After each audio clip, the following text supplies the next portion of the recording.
শুভ দুপুর দর্শক, আমন্ত্রণ ব্যবসা বাণিজ্য আর অর্থনীতির সবশেষ সংবাদ নিয়ে নিউজ 24-এর নিয়মিত আয়োজন বিজনেস আওয়ারে। সাথে আছি আমি রিয়াজ সুমন। শনি থেকে বৃহস্পতিবার দুপুরে 1টায় প্রচারিত হচ্ছে অনুষ্ঠান। আয়োজনে থাকছে দেশ বিদেশের ব্যবসা বাণিজ্যের সবশেষ খবর ও খবরের বিশ্লেষণ। এছাড়াও থাকবে শেয়ার বাজার ও মুদ্রা বাজারের আপডেট। আমানতকারীদের সুরক্ষার জন্যই 5 ইসলামী ব্যাংক একীভূত করা হচ্ছে। এসব ব্যাংক এক প্রতিষ্ঠানে পরিণত হলেও আমানত সুরক্ষিত থাকবে বলে নিশ্চিত করেছেন বাংলাদেশ ব্যাংকের মুখপাত্র। এ নিয়ে উদ্বিগ্ন হওয়ার কিছু নেই বলেও জানান তিনি। এদিকে ব্যাংক মার্জার হলেও 2 লাখ টাকার নিচের আমানতকারীদের টাকা ফেরত দেওয়া সম্ভব হবে বলে মনে করেন একজন অর্থনীতিবিদ।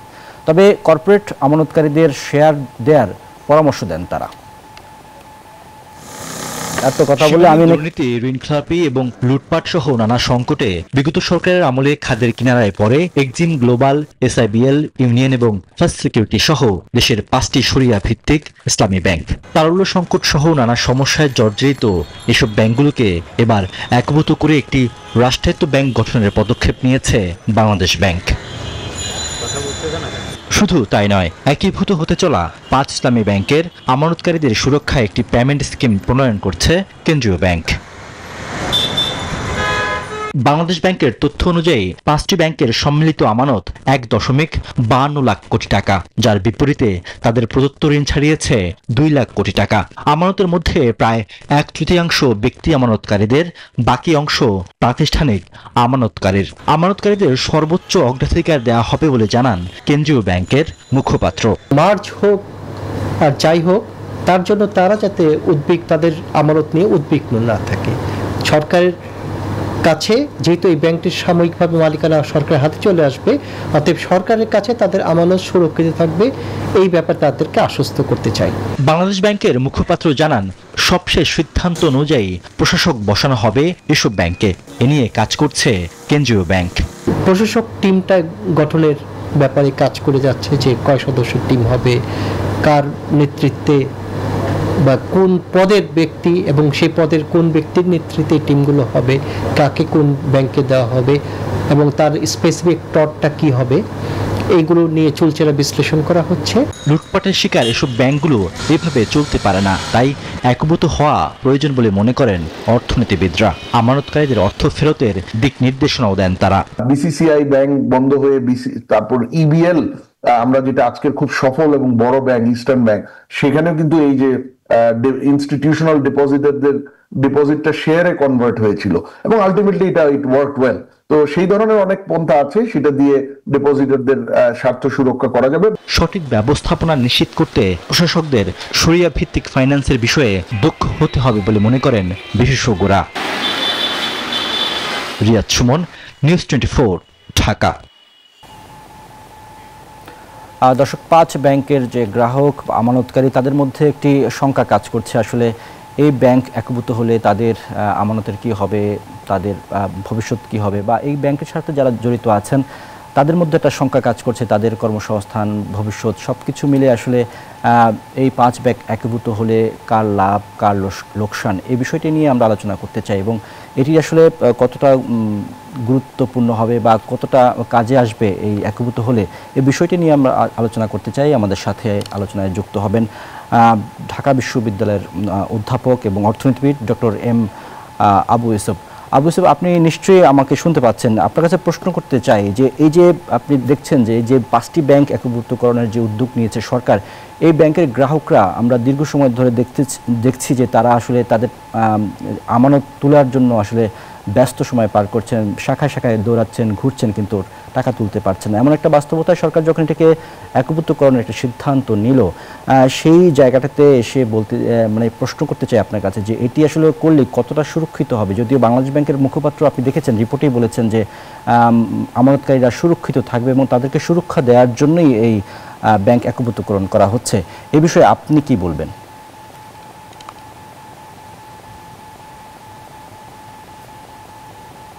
জি, ধন্যবাদ। আমার মনে হয় সাম্প্রতিক সময়ে বাংলাদেশ ব্যাংকের যে উদ্যোগটি নেওয়া হয়েছে, সেই উদ্যোগের যে আজকে যে প্রতিবেদনটিও আমরা দেখলাম, আমি এটাকে ইতিবাচক হিসাবেও দেখি এবং অতি সম্প্রতি গভর্নর মহোদয়ের সাথে আমার একটু ব্যক্তিগত আলাপ করারও সুযোগ হয়েছে। আসলে উদ্দেশ্যটি কিন্তু আমানতকারীদের সুরক্ষা দেওয়া। ব্যাংকগুলোকে যে পজিশনে আছে সেই পজিশন থেকে তাদেরকে যদি একটা শৃঙ্খলার মধ্যে নিয়ে আসতে হয়, সেক্ষেত্রে বাংলাদেশ ব্যাংক চাচ্ছে যে এই যে তাদের একত্রীভূত করে এটাকে একটা শৃঙ্খলার মধ্যে নিয়ে এসে যত দ্রুত সময়ের মধ্যে যদি গভর্নেন্সের জায়গাটা এবং যেটা অ্যাকাউন্টেবিলিটি, ট্রান্সপারেন্সি এবং ফিনান্সিয়াল ডিসিপ্লিনের জায়গাটা বাংলাদেশ ব্যাংক থেকে যে পলিসি সাপোর্টটা দেওয়ার উদ্যোগ গ্রহণ করা হয়েছে, সেটাকে নিয়ে আশা করছে যে অতি দ্রুত সময়ের মধ্যে এই ব্যাংকগুলোর তারা একটা ঘুরে দাঁড়াতে পারবে। এবং এক্ষেত্রে আমানতকারীদেরকে বাংলাদেশ ব্যাংক থেকেও বারবার কিন্তু বলা হচ্ছে যে আমানতকারীদের সুরক্ষাটাই হচ্ছে মেইন উদ্দেশ্য। কারণ এই আমানতকারীদের সুরক্ষাটা শুধু নয়, একটা ব্যাংকের সাথে অনেক কিছু জড়িত আছে, সেখানে কর্মসংস্থান থেকে আরম্ভ করে অনেক কিছু, এখানে ব্যবসা, যে সবকিছুই কিন্তু এটার সাথে জড়িত। তো দেশের বৃহত্তর স্বার্থে, ব্যাংকের বৃহত্তর স্বার্থে, এই খাতের বৃহত্তর স্বার্থে কিন্তু বাংলাদেশ ব্যাংক যে উদ্যোগটি গ্রহণ করেছে, এই উদ্যোগটিকে আমি ইতিবাচক হিসাবে দেখছি। কারণ কোনো প্রতিষ্ঠান বন্ধ করে দেওয়া কোনো সমাধান না, কিন্তু সেই প্রতিষ্ঠানের কে স্ট্রেংথেনিং করার জন্য, তার ক্যাপাসিটি ডেভেলপমেন্টের জন্য কেন্দ্রীয় ব্যাংকের থেকে যে পলিসি সাপোর্টটা, সেই সাপোর্টটা নিয়ে যদি ব্যাংকগুলোতে আপনারা দেখেছেন যে প্রশাসক নিয়োগের কথা বা তার যে ম্যানেজমেন্টের যেই জায়গাটা, সেই জায়গাটায় যেই ধরনের উদ্যোগ গ্রহণ করা হয়েছে, সেটা যদি বাস্তবায়ন করা যায়, সেটা যদি ইমপ্লিমেন্ট করা যায়, আমি অন্তত আশাবাদী যে উদ্দেশ্যে এটি করা হচ্ছে, সেক্ষেত্রে ব্যাংকের অভ্যন্তরে যারা আছে, আসলে একটা ভালো কাজের জন্য সবারই সাপোর্ট লাগে, শুধু সাপ্লাই সাইড না, যারা ডিমান্ড সাইডে আছে, যারা গ্রাহক আছে, এখন যদি গ্রাহকরা তড়িঘড়ি করে সমস্ত টাকাগুলো তুলে নেওয়ার একটা প্রবণতা থাকে, তখন কিন্তু আরেকটা সমস্যা হয়ে যাবে। সুতরাং যারা গ্রাহক আছেন, যেহেতু বাংলাদেশ ব্যাংক একটা সেন্ট্রাল ব্যাংক, আমরা এটাকে লাস্ট রিসোর্ট বলে থাকি আমানতকারীদের জন্য, তো সেক্ষেত্রে বাংলাদেশ ব্যাংক থেকে যেহেতু বারবার আশ্বস্ত করা হচ্ছে, আমিও মনে করি বিনিয়োগকারীরা তারা যাতে একটা আস্থার জায়গায় থাকে। তো আস্থার জায়গায় যদি থাকে, সেক্ষেত্রে যদি ডিপোজিট ঠিক মতো হয় আর বাংলাদেশ ব্যাংকের পলিসি সাপোর্টটা যদি ইমপ্লিমেন্টেশন হয় এবং গভর্নেন্সের যে ফ্রেমওয়ার্ক, সেটা যদি ঠিক মতো কাজ করে, আমি মনে করি এটি একটি ভালো উদ্যোগ এবং এর সুফল প্রত্যেক, এগুলো যেহেতু একটা মিডিয়াম টার্ম সুফল পেতে সময় লাগে, তো সেই সুফল আশা করি যদি অন্যান্য অবস্থা অপরিবর্তিত থাকে বা সবকিছু দেশের রাজনৈতিক অর্থনৈতিক পরিস্থিতি সবকিছু যদি ঠিকঠাক থাকে, যে উদ্দেশ্যে করা সেই উদ্দেশ্যকে আমি ইতিবাচক। তবে এটিকে সেন্ট্রাল ব্যাংকের পক্ষ থেকেও প্রত্যেকবারই একটা রেগুলার একটা মনিটরিং এর মধ্যে রাখতে হবে, যাতে তাদের যে ব্যাংকিং এর খাতের যে ইন্ডিকেটর গুলো আছে, সেগুলো যাতে ভালোভাবে কাজ করে কিনা, যে পর্ষদ কাজ করছে তা ঠিক মতো কাজ করছে কিনা, সবকিছু মিলে একটা ক্লোজ সুপারভিশনের বিষয়ও আছে। কারণ এটি একটি বড় উদ্যোগ, একটা বিগ পুশ, এই বিগ পুশে সবার কিন্তু সহযোগিতার দরকার হবে। জি, প্রশ্ন রাখতে চাই যে এখানে যে যারা আমানতকারী, তাদের আসলে অর্থ ফেরত পাওয়ার নিশ্চয়তা বা গ্যারান্টিটা আসলে কি আছে, বা যদি মার্জ হয় আর কি, সেক্ষেত্রে কি গ্যারান্টি দিতে পারবে? কারণ এখানে তারা বলা হচ্ছে যে যাদের 2 লাখ টাকার নিচে তাদেরকে টাকা ফেরত দেওয়া হবে, এবং যাদের তার বেশি তাদেরকে ধাপে ধাপে দেওয়া হবে, এবং কর্পোরেট আমানতকারীদেরকে শেয়ার দেওয়া হবে, এরকম সিদ্ধান্ত হয়েছে। আপনি এটাকে কিভাবে দেখছেন? আসলে এখানে এই অর্থ ফেরত দেওয়ার বিষয়টা কতটা গ্যারান্টি বা নিশ্চয়তা আছে বলে দেখছেন? না, যেহেতু ধরেন আমাদের সেন্ট্রাল ব্যাংকের উপর তো আর কিছু নাই ব্যাংকিং খাতে, কারণ সেন্ট্রাল ব্যাংক থেকে যেহেতু উদ্যোগ নেওয়া হচ্ছে, সেন্ট্রাল ব্যাংক থেকে কিছু টাকা ইনজেক্ট করা হচ্ছে এবং সেটার শেয়ার নিয়ে আসা হবে, এবং আশা করছে যে হয়তো 1-2 বছরের মধ্যেই সেখানে একটা বড় ধরনের উন্নতি হবে। তো সবকিছু মিলে আমি তো মনে করছি যদি সবকিছু অন ট্র্যাক থাকে, তারপরেও অনিশ্চয়তার কথা তো আমরা বলতে পারি না। কারণ সবকিছু যদি ঠিক থাকে, যেটা আমরা অর্থনীতিতে বলি, অন্যান্য অবস্থা যদি অপরিবর্তিত থাকে, যেভাবে প্ল্যান করে আগাচ্ছে, তো সেটা যদি বাস্তবায়ন হয় এবং বাংলাদেশ ব্যাংক থেকে যদি সেই সুপারভিশনটা, সেই গভর্নেন্স ঠিকমতো কাজ করে, আমি তো মনে করি যে আমানতকারীদের আশা করি সেখানে আস্থার জায়গাটা বাংলাদেশ ব্যাংক থেকে যেহেতু নিশ্চয়তা দেওয়া হয়েছে, তো সেই জায়গাটা আমার মনে হয় যে আস্থা রাখতে পারে। আশা করি বড় ধরনের কোনো অসুবিধা হওয়ার কথা না আর কি। জি, ডক্টর আবু ইউসুফ, আপনার কাছে আরেকটা বিষয়ে প্রশ্ন করতে চাই। আপনি জানেন যে যখন গভর্নর যখন দায়িত্ব নিলেন তখন কিন্তু বলেছিলেন যে টাকা ছাপাবেন না, কিন্তু আমরা দেখলাম যে যখন এই ব্যাংকগুলো তারল্য সংকটে পড়লো তখন টাকা ছাপিয়ে তাদেরকে 40,000 কোটি টাকা দেওয়া হলো, কিন্তু তারপরে কিন্তু তারা ঘুরে দাঁড়াতে পারেনি। এখন এই বাস্তবতা এসে মার্চ করার পরে তাদেরকে আবারও টাকা তাদের পেছনে ঢালতে হবে বা সরকার দিবে। এরপরে আপনি আসলে কি বলবেন যে যেটা ইতিমধ্যে সম্ভব হয়নি সেটি কি এখন সম্ভব হবে কিনা, এবং সেখানে প্রক্রিয়া যেটা নেওয়া হয়েছে এটা কতটুকু যৌক্তিক? না, যেহেতু বাংলাদেশ ব্যাংক থেকে একটা ক্লোজ সুপারভিশনে আছে, আর এই যে টাকা সাপ্লাইয়ের কথা যেটি আপনি বলেছেন, আসলে অনেক ক্ষেত্রেই যে আসলে এটাই হচ্ছে সোশ্যাল সায়েন্স, এটাই হচ্ছে যে আসলে আগামী দিন কি হবে। অনেক সময় অনেক ডিসিশন কিন্তু চেঞ্জিং সার্কামস্টেন্সেসে ডিসিশনগুলো নিতে হয়।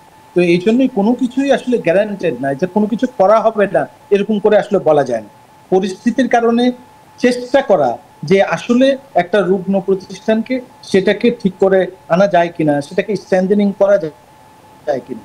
আরেকটি হলো যে সময়টা 1 বছর সময় পেরিয়েছে, কিন্তু অর্থনীতিতে স্ট্যাবিলিটির জন্য, তো সেই জায়গাটা তো আমার মনে হয় যেহেতু 1 বছর সময় খুব বেশি সময় না, এটি দেখার বিষয়। এবং বাংলাদেশ ব্যাংক থেকে যেহেতু ক্লোজ মনিটরিং এর মধ্যে থাকবে, গভর্নেন্সটা অবজার্ভ করা হবে, তো আমি মনে করি যে এই যে টাকা দিয়ে আবার চেষ্টা করা, তো এবং যেই পন্থায় চেষ্টা করা হচ্ছে সেই গভর্নমেন্টের শেয়ার বাড়িয়ে সেই শেয়ার নিয়ে যাওয়া, এবং সেটা পরবর্তীতে আশা করছে যে এটা একটা ভালো অবস্থানে গেলে সেক্ষেত্রে আবার ব্যাংক সরকারের টাকা ফেরত পাবে।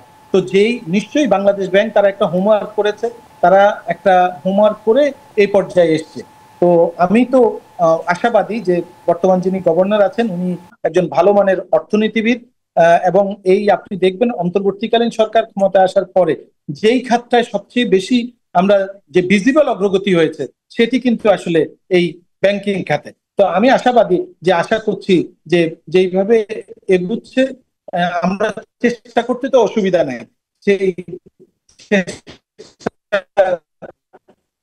জায়গাটাকে আমি ইতিবাচক হিসেবে দেখছি। আরেকটা বিষয় আপনাকে মানে মানে আপনার কাছে আরেকটা বিষয় জানতে চাই, সেটি হচ্ছে যে আপনি জানেন যে এই যে 5টি ব্যাংক মার্জারে যাচ্ছে, এর মধ্যে 2টি ব্যাংক কিন্তু মার্জারে যেতে রাজি হয়নি, রাজি ছিল না, তারা কিন্তু পরে এসে রাজি হয়েছে। আপনার কাছে কি মনে হয় যে 5টি ব্যাংক এই যে তাদের উপরে এখন এই যে মার্জারের যে বিষয়টা আসছে, এটা কি চাপিয়ে দেওয়ার মতো ছিল? আসলে আমি যেহেতু আমি এটা জানি না, এটার অভ্যন্তরীণ বিষয়গুলো আমার জানা নাই, তবে আমি মনে করি যে এটি অবশ্যই প্রত্যেকেরই একটা স্বাধীনতা আছে, এটা চাপিয়ে দেওয়ার বিষয় না এবং চাপিয়ে দেওয়ার কথাও না। এটা একটা কনসেনসাসে হওয়ার কথা, একটা মিউচুয়াল আন্ডারস্ট্যান্ডিং এর হওয়ার কথা। তো সেটি আমি যতটুকু জানি, কিন্তু এর ভিতরের যদি কোনো বিষয় থাকে, কেউ যদি রাজি না হওয়ার কথা বা কাজ চাপিয়ে দেওয়ার, এই বিষয়টা আমার আসলে জানা নাই, এবং এই বিষয়ে আমি আসলে কোনো মন্তব্য করার মতো যে এভিডেন্স বা এনাফ ইনফরমেশন আমার কাছে আসলে নেই। তবে অবশ্যই এটি মিউচুয়াল আন্ডারস্ট্যান্ডিং এর ভিত্তিতে হওয়া উচিত, এটি একটা কনসেনসাসের ভিত্তিতে হওয়া উচিত, এবং সেভাবেই হয়তো আগাবে বলে আমি আশা করি। জি জনাব আবু ইউসুফ, আমরা আলোচনায় ফিরবো, একটা অনুষ্ঠানে যোগ দিতে চাই, সেখানে কথা বলছেন প্রধান উপদেষ্টার বিশেষ সহকারী ডক্টর আনিসুজ্জামান চৌধুরী, তার অনুষ্ঠানে যেতে চাই, সেখানে আমরা যুক্ত হতে চাই।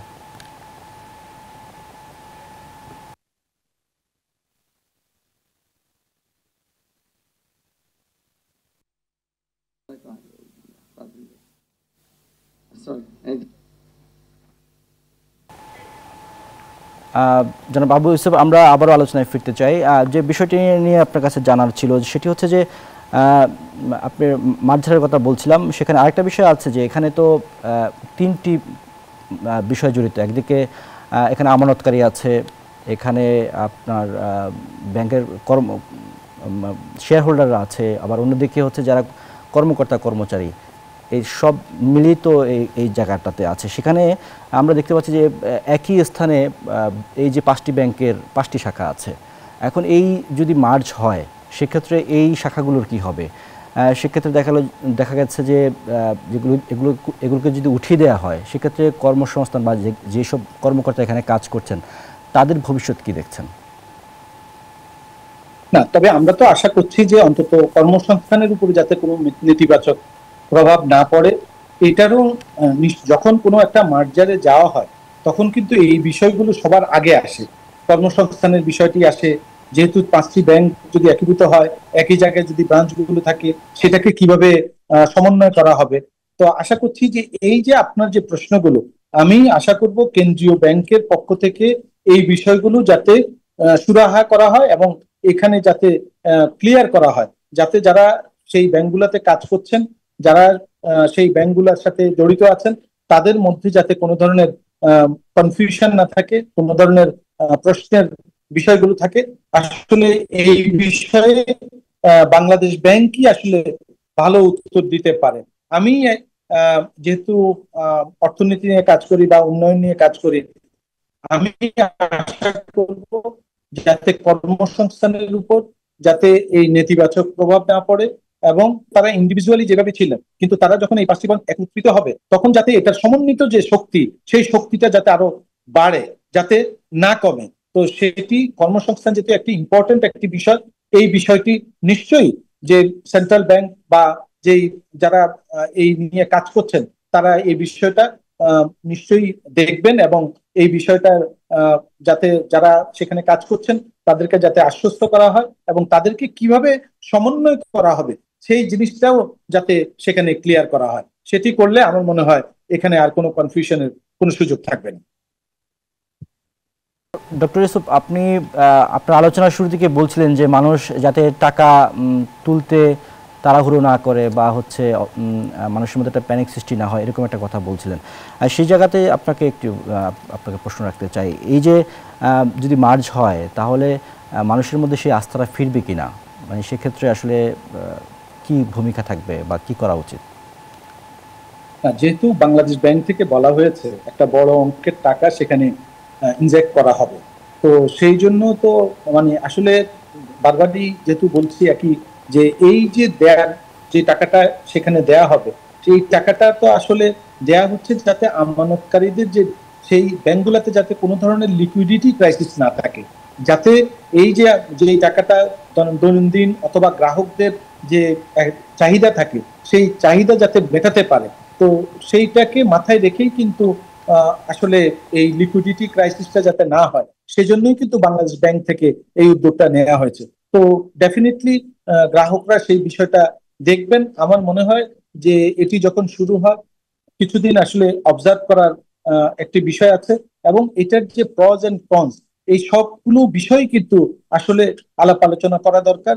এবং আমি জানি না কতটুকু এনাফ কনসালটেশন হয়েছে, এগুলো কিন্তু এই যে 5টা ব্যাংকের সাথে যারা আছে, কেন্দ্রীয় ব্যাংক যারা আছে, এগুলো যাতে একটা কনসালটেশন যদি করা না হয়ে থাকে, এটি করে গ্রাহকদেরকে বিস্তারিত তাদেরকে যাতে অবহিত করা হয়, কারণ ইনফরমেশন ইজ ভেরি ইম্পর্টেন্ট। যে কিভাবে গ্রাহকদের তাদের যে আমানত সেই আমানতের সুরক্ষা হবে সেই ব্যাপারে যাতে আরো বিস্তারিত মানে প্রতিবেদন তৈরি এবং সেটা যাতে প্রকাশ করা হয়, যাতে কোনো ধরনের কনফিউশন যাতে না থাকে।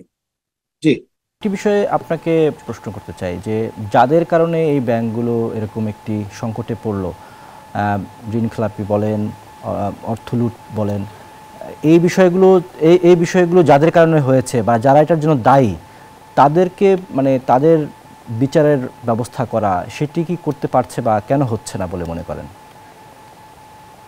না, আমরা তো কিছু তো উদ্যোগ দেখলাম যে এই ব্যাংকিং খাতে অন্তত একটা বার্তা তো এসছে যে কেউ ব্যাংকের টাকা লুট করে মানে অন্তত সে যাতে পার না পায় তার কিছু উদ্যোগ তো আমরা দেখলাম। মানে নানামুখী উদ্যোগ গ্রহণ করা হচ্ছে, টাকা উদ্ধারের জন্য চেষ্টা করা হচ্ছে। একটা জায়গা আমরা অনেকদিন থেকে বলে আসছি, এগুলো প্রচলিত অর্থ ঋণ আদালতের মাধ্যমে না করে একটা স্পেশাল ট্রাইব্যুনাল যদি করা হয় এবং সেই স্পেশাল ট্রাইব্যুনালের মাধ্যমে যাতে একটা দৃষ্টান্তমূলক মানে এই তাদের আইনি যে ব্যবস্থা সেটি যাতে নেওয়া হয়, দ্রুত যাতে স্পেশাল ট্রাইব্যুনালে তাদেরকে বিচারের আওতায় নেওয়া হয়। আমরা দেখছি হয়তো নানামুখী উদ্যোগ আছে, দেশের প্রচলিত আইন, কিন্তু এটার জন্য যদি একটা স্পেশাল ট্রাইব্যুনাল করে সেটা করা হতো তাহলেও আমার মনে হয় আরেকটু ভিজিবল হতো। অর্থাৎ এই যে যারা ব্যাংক থেকে টাকা নিয়ে গেছে নামে বেনামে, এই টাকা নিয়ে যে তারা পার পাবে না, এবং আপনি দেখেছেন অনেকেরই ব্যাংক অ্যাকাউন্ট ফ্রিজ করা হয়েছে। সেখানে আমরা সেদিন দেখলাম জেল গেটে একজনের সাক্ষ্য নেওয়া হয়েছে, তার সম্পত্তি বিক্রি করার ব্যবস্থা গ্রহণ করা হয়েছে, সেটা হয়তো অন্য ব্যাংকের, আর যেই ব্যাংকেরই হোক না কেন। তো সেই রকম তো কিছু উদ্যোগ তো গ্রহণ করা হয়েছে, এবং এটি যাতে যারাই এই ধরনের কাজ করেছে, এটার সাথে সম্পৃক্ত আছে, তাদের বিরুদ্ধে আমি মনে করি যে একটা স্পেশাল ট্রাইব্যুনালের মাধ্যমে দ্রুত বিচারের আওতায় এনে তাদের ব্যবস্থা গ্রহণ করা উচিত। জি জনাব ইউসুফ, আপনার আলোচনায় আবারও আসবো। আমরা একটু লাইভে যেতে চাই। রাজধানীর এলিফ্যান্ট রোডে চলছে বাংলাদেশ যুক্তরাষ্ট্র শুল্ক চুক্তি থেকে বাংলাদেশ বাণিজ্যে কী ধরনের সুবিধা পেতে পারে শীর্ষক একটি সেমিনার, সরাসরি যুক্ত হবো সেখানে। They have to understand international geopolitics. They cannot keep their reserves, their foreign currency. They don't have foreign currency. Their reserve, the proceeds from their sales of their resources in those countries. They still have to keep them in French treasury under a special account. During the COVID, they could not draw money from there. So this is called exorbitant privilege. So US wanted to keep exorbitant privilege, but nothing is free. There is no such thing as free lunch. How do I get dollar unless US runs deficit? US doesn't come and drop dollar here. So they have to run deficit. You cannot run surplus and also sell your dollar to us. So this is the fundamental problem built in the international financial architecture or global governance structure architecture. We have to understand, so we have to be prepared for these kind of storms coming at some interval, and will come at more frequent intervals now. Then ITO, because there were some decisions and there was some clauses that was seen as giving little bit of advantage to developing countries, and the US Congress could not accept that. দর্শক, আমরা ছিলাম রাজধানীর elephant রোডে, সেখানে কথা বলছিলেন প্রধান উপদেষ্টার বিশেষ সহকারী ডক্টর আনিসুজ্জামান চৌধুরী। আমরা আবার আলোচনায় ফিরতে চাই। আমাদের সাথে যুক্ত আছেন ডক্টর আবু ইউসুফ, অর্থনীতিবিদ, অধ্যাপক, ঢাকা বিশ্ববিদ্যালয়। জনাব আবু ইউসুফ, আপনার কাছে ফিরতে চাই। আমি আরেকটি প্রশ্ন আমার কাছে রাখতে চাই। আপনি জানেন যে এই ব্যাংকগুলোতে ইতিমধ্যে বাংলাদেশ ব্যাংক আরেকটি সিদ্ধান্ত নিয়েছে যে এই ব্যাংকগুলোতে প্রশাসক বসাবে। এই যে প্রশাসক বসাবে, এই প্রশাসক বসানোর প্রক্রিয়াটা কেমন হওয়া উচিত, সেখানে কোন ধরনের লোকদেরকে আনা উচিত, তাদের দায়িত্ব কি হবে, বা মানুষের আস্থা ফেরানোর জন্য তাদের আসলে চ্যালেঞ্জটা কি হবে বলে আপনি মনে করেন? জি, আমরা এর আগেও দেখেছি যে ব্যাংকগুলোতে বিভিন্ন সময় যখন কোনো ধরনের ক্রাইসিস মোমেন্ট আসে, তখন সেই ক্রাইসিস মোমেন্টটাকে মোকাবেলা করার জন্য প্রশাসক বসানো হয়। তবে এখন যেহেতু প্রেক্ষাপটটা ভিন্ন, এখন যেহেতু কোনো ধরনের রাজনৈতিক সরকার নেই, এবং বাংলাদেশ ব্যাংক থেকেও যে উদ্যোগটা গ্রহণ করা হয়েছে, আমি অন্তত আশাবাদী যারা যোগ্য, যারা ব্যাংকে কন্ট্রিবিউট করতে পারবে সেই ধরনের, আপনারা জানেন যে বাংলাদেশ ব্যাংক থেকেই সাধারণত এক্সিকিউটিভ ডিরেক্টর লেভেলের কাউকে সেখান থেকে এসে অথবা ডিরেক্টর লেভেলের এনে এখানে প্রশাসক হিসেবে দায়িত্ব দেওয়া হয়। তো আশা করছি যে যারা যোগ্য, যারা কন্ট্রিবিউট করতে পারবে, এই যে সিলেকশনটা, সেই সিলেকশনটাও যোগ্যতার ভিত্তিতে, মেধার ভিত্তিতে, এমন যে 5 জনকে নিয়োগ দেওয়ার প্রশাসক হিসেবে নিয়োগ দেওয়া হবে বাংলাদেশ ব্যাংক থেকে, যারা সেখানে গিয়ে কন্ট্রিবিউট করতে পারবে, যাদের এই ক্রেডিবিলিটি আছে, তাদের রেকর্ড ভালো বাংলাদেশ ব্যাংকের মধ্যে, নিশ্চয়ই বাংলাদেশ ব্যাংক যখন এই প্রশাসক নিয়োগ দিবেন সেই বিষয়গুলো বিবেচনা করবে, তাদের অতীত অভিজ্ঞতা এবং তাদের যে একাডেমিক এক্সেলেন্স, এই সবগুলো মিলেই প্রশাসকদের নিয়োগ দেওয়া হয়। এবং নিয়োগ দেওয়া হচ্ছে কেন?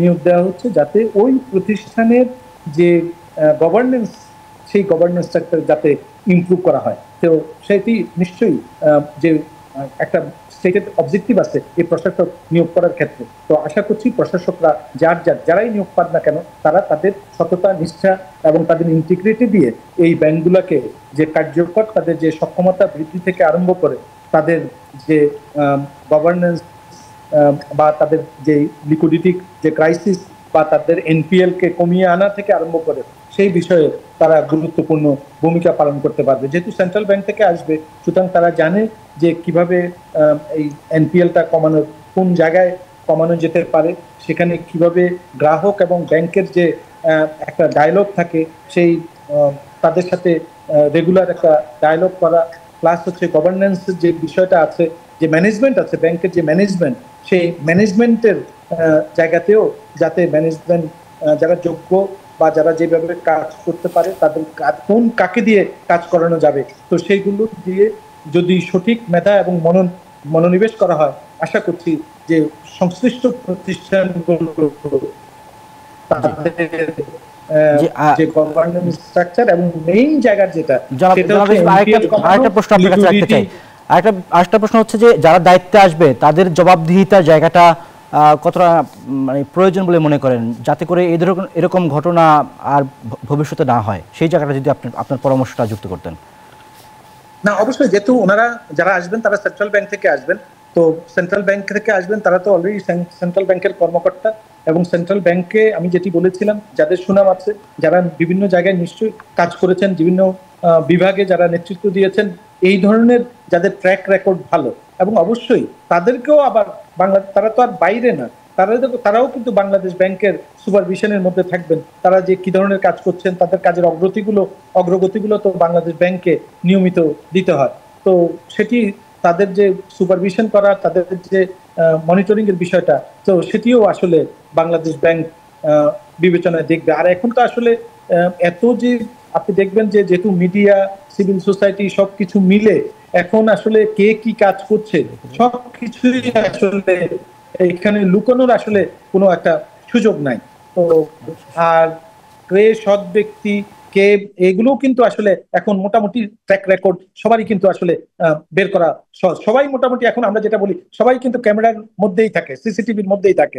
তো সেই জায়গা থেকে আমি মনে করি যে অবশ্যই একটা তো মানে সেন্ট্রাল ব্যাংক থেকে যে ধরনের অগ্রগতি থাকার কথা, মনিটরিং তো সেটা থাকবে, এবং যারা আসবেন তারা নিশ্চিত যোগ্য ব্যক্তি, এবং তারাও যাতে দায়বদ্ধতার মধ্যে থাকে সেটিও সেন্ট্রাল ব্যাংক নিশ্চয়তা দিবে। এবং যদি কারো কোনো ধরনের ব্যর্থতা হয়। জি, অনেক ধন্যবাদ ডক্টর আবু ইউসুফ আপনাকে আমাদের সাথে যুক্ত হওয়ার জন্য। দর্শক, আমাদের সাথে যুক্ত ছিলেন অর্থনীতিবিদ ও অধ্যাপক, ঢাকা বিশ্ববিদ্যালয়ের জনাব আবু ইউসুফ। আপনাকে আবারও ধন্যবাদ জানাচ্ছি। দর্শক, এর সাথে সময় হলো বিজনেস আওয়ার একটি বিরতির। ফিরব কিছুক্ষণের মধ্যেই, আমাদের সাথেই থাকুন।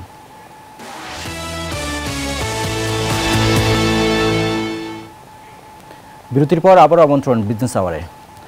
নাসা গ্রুপের সম্পত্তি 100 বার বিক্রি করলেও তার ব্যাংক ঋণ শোধ হবে না। যদিও হাজার হাজার কোটি টাকা পাচার করে নজরুল ইসলাম মজুমদারের মতো মানুষেরা এত বছর ধরেই উন্নয়নের ছবও গিয়েছিল, এমন মন্তব্য করেছেন শ্রম সচিব সানোয়ার ভূঁইয়া।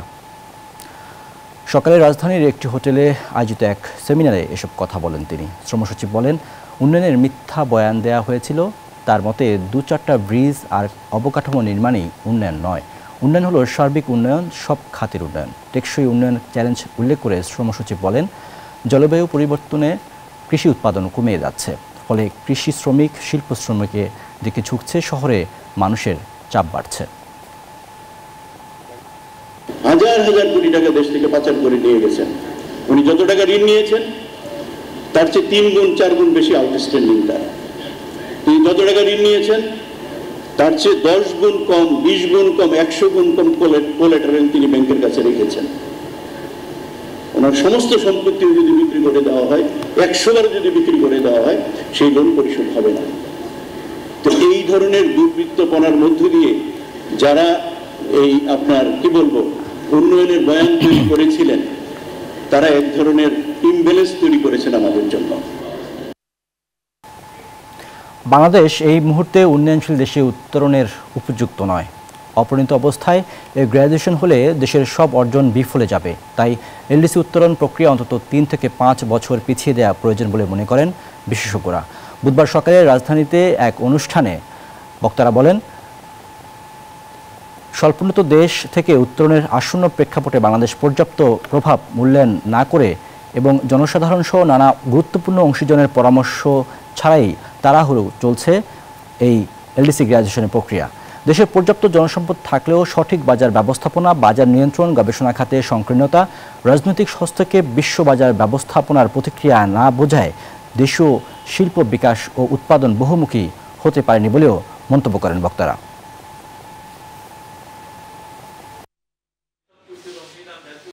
বর্তমান পুঁজিবাদী ব্যবস্থায় দেশগুলোর এই ধরনের একরৈখিক বিভাজন পৃথিবীর জনগোষ্ঠীর জন্য একেবারেই কল্যাণকর নয়। তবু এটাই বিশ্বের বর্তমান পরিস্থিতি। এর মধ্যেই আমাদের আপাতত টিকে থাকতে হবে। উক্ত পরিস্থিতির বিবেচনায় বাংলাদেশের কোনো অর্থে এই মুহূর্তে উন্নয়নশীল দেশের উত্তরণের উপযুক্ত নয়। দর্শক, এবার জানাবো শেয়ার বাজারের আপডেট।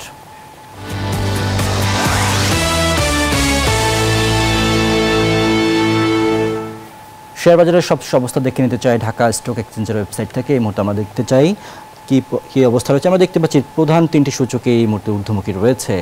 ডিএসইএক্স ইন্ডেক্স সেটি 22 পয়েন্ট বেড়ে এই মুহূর্তে অবস্থান করছে 5369 পয়েন্টে। ডিএসইএক্স সরিয়া ভিত্তিক ইন্ডেক্স সেটি এই মুহূর্তে 8 পয়েন্ট বেড়ে অবস্থান করছে 1160 পয়েন্টে।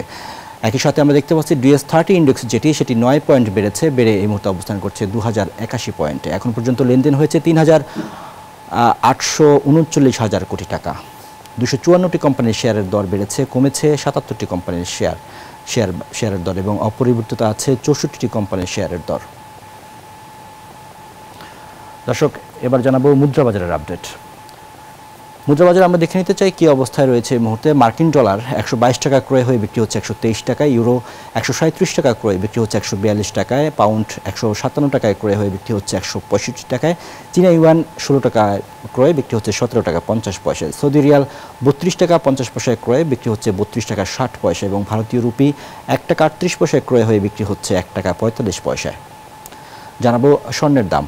স্বর্ণের দামে আমরা দেখতে পাচ্ছি এই মুহূর্তে 22 ক্যারেটের যে স্বর্ণ সেটি প্রতি ভরির দাম রয়েছে 1,94,859 টাকা। 21 ক্যারেটের প্রতি ভরি স্বর্ণের দাম রয়েছে 1,86,006 টাকা।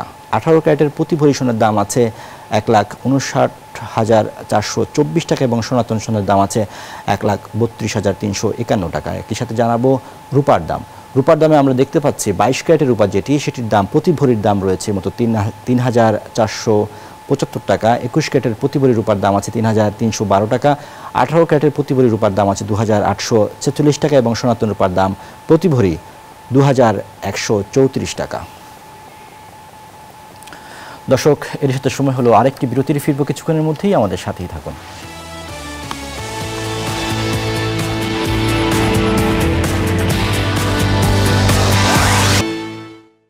বিরতির পর আবারও স্বাগত বিজনেস আওয়ারে। এবারে জানাবো জনপদের শিল্প বাণিজ্যের খবর।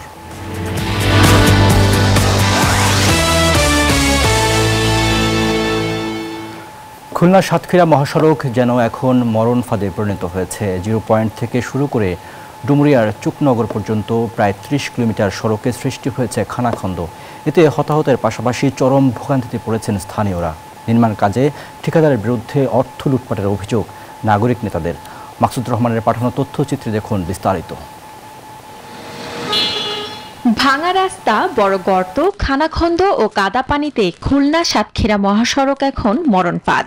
বেশিরভাগ স্থানে নেই পিচ ঢালাই, ফলে ঝুঁকিপূর্ণ এই সড়কে প্রতিদিনই ঘটছে দুর্ঘটনা।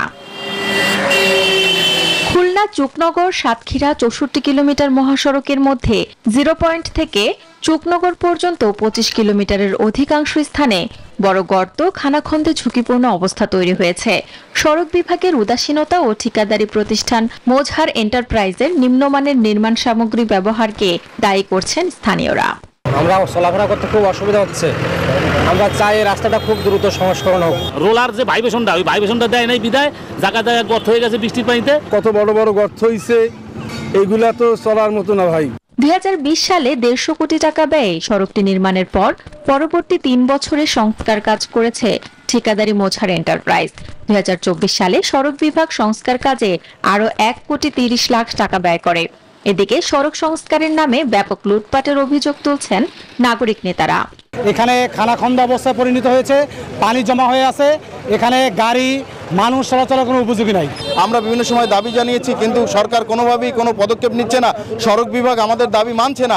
এর প্রতিবাদ জানিয়ে বিভিন্ন সামাজিক সংগঠন সড়কের গর্তে জমে থাকা পানিতে মাছ ছেড়ে প্রতিবাদ জানিয়েছেন। সড়ক ও জনপথ বিভাগের যে উদাসীনতা, এই উদাসীনতার কারণে যে জনগণের মধ্যে যে দুর্ভোগ, সেই দুর্ভোগ লাঘবের জন্য আমরা আজকের এই সড়কের মধ্যে পানিতে মাছ ছেড়ে আমরা তার প্রতীকে প্রতিবাদ করলাম। অপরদিকে ক্ষতিগ্রস্ত স্থানগুলোতে কংক্রিটের ঢালাই কাজ শুরু করেছে সড়ক বিভাগ। আমরা মনে করেছি যে রিজিড পেভমেন্টের তুলনামূলক কম সময়ে এবং বেশি দিনের জন্য টেকসইভাবে এটা নির্মাণ করা সম্ভব হবে, এই জন্য আমরা রিজিড পেভমেন্টটাকে নির্ধারণ করেছি। চলতি বছরে 27 কোটি টাকা ব্যয়ে 0 পয়েন্টে 1.2 কিলোমিটার ও চুকনগরে আরো 1.2 কিলোমিটার স্থানে কংক্রিটের ঢালাই দেওয়া হবে। পর্যায়ক্রমে সড়কে ভাঙা অংশগুলোতে রিজিড পেভমেন্ট কাজ করা হবে বলেও জানায় সড়ক বিভাগ। Desk report, news 24। মশলা জাতীয় ফসল হলুদ বদলে দিয়েছে রংপুরের মানুষের ভাগ্য। অনাবাদি জমিতে হলুদ চাষ কৃষককে করেছে লাভবান। পরিবর্তন হচ্ছে কৃষকের আয়, বদলে যাচ্ছে অর্থনীতির চাকা। অনাবাদি জমিতে হলুদ চাষের ব্যাপারে এগিয়ে এসেছেন কৃষি কর্মকর্তারাও। তারা বলছেন, কম খরচে অনাবাদি জমিতে হলুদ চাষে বেশি লাভ করা সম্ভব। গঙ্গাচড়া থেকে সুজন আহমেদের পাঠানো তথ্যচিত্রে দেখুন ডেস্ক রিপোর্ট। একসময় যে জমি পড়েছিল অনাদরে, রংপুরের গঙ্গাচড়া এখন সেই জমিতে চাষ হচ্ছে হলুদ। লাভজনক হওয়ায় গঙ্গাচড়ায় দিন দিন বাড়ছে হলুদের চাষ। এখন কৃষকরা অনাবাদি জমিতে চাষ করে পাচ্ছেন বাড়তি ফসল। এতে কৃষকের আয় যেমন বেড়েছে, তেমনি স্থানীয় অর্থনীতিও পাচ্ছে নতুন গতি। শুট করে বিক্রি করলে আমাদের লাভটা বেশি আসে, আর কাঁচা বিক্রি করলে আমাদের লাভটা কম আসে। খরচ তো প্রায় 30 থেকে 35 হাজার টাকা যাবে, তাহলে লাখ থেকে 1 লাখ হইতে 80 হাজার টাকা হবে। কৃষি অফিস থেকে লোকজন আসে মানে পরিদর্শন করে। কৃষি কর্মকর্তারা মাঠ পর্যায়ে কৃষকদের দিচ্ছেন পরামর্শ। চলতি মৌসুমে প্রায় 45 হেক্টর জমিতে হলুদের আবাদ করেছেন চাষিরা। অনাবাদি জমি কাজে লাগাতে তারা কৃষকদের নিয়মিত উৎসাহ দিয়ে যাচ্ছেন। এখানে আমরা কৃষি সম্প্রসারণ অধিদপ্তর থেকে আমরা কৃষকদের সাথে উঠান বৈঠক করি। উঠান বৈঠকের মাধ্যমে এখানে তাদেরকে ভালো উন্নত জাতের হলুদ চাষাবাদে আগ্রহী সৃষ্টি করাই এবং তাদের মাঝে একটা ভালোই আগ্রহ সৃষ্টি হয়। এই হলুদ অনেক একটা লাভজনক ফসল এবং এটা একটা আমাদের মশলা জাতীয় স্পাইস হিসেবে কাজ করে এবং এখানে অনাবাদি প্রতি জমিতেই এখানে আবাদ হচ্ছে। এই কারণে অনাবাদি প্রতি জমি চাষের আয়তায় আসতেছে। অযত্নে পড়ে থাকা জমিকে কাজে লাগিয়ে শুধু হলুদ নয়, অন্যান্য 12 মাসি ফসলও চাষ করা সম্ভব বলে মনে করেন কৃষক ও কৃষি কর্মকর্তারা। Desk report, news 24। হলুদ চাষে লাভবান মানুষের গল্প শুনছিলাম। এবারে শোনাবো বিশ্ব বাণিজ্যের খবর।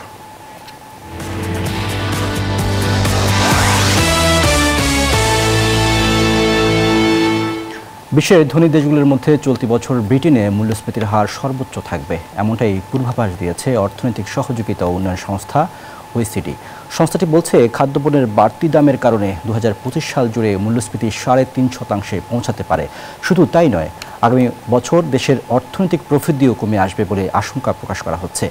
এই পরিস্থিতিতে নভেম্বরের বাজেটে কর বাড়ানো বা সরকারি খরচ কমানোর মতো কঠিন সিদ্ধান্তের মুখোমুখি হওয়া লাগতে পারে। একই সাথে মার্কিন শুল্ক বৃদ্ধির কারণে বিশ্ব বাণিজ্য এবং অর্থনীতি ক্ষতিগ্রস্ত হতে পারে বলেও সতর্ক করেছে সংস্থাটি।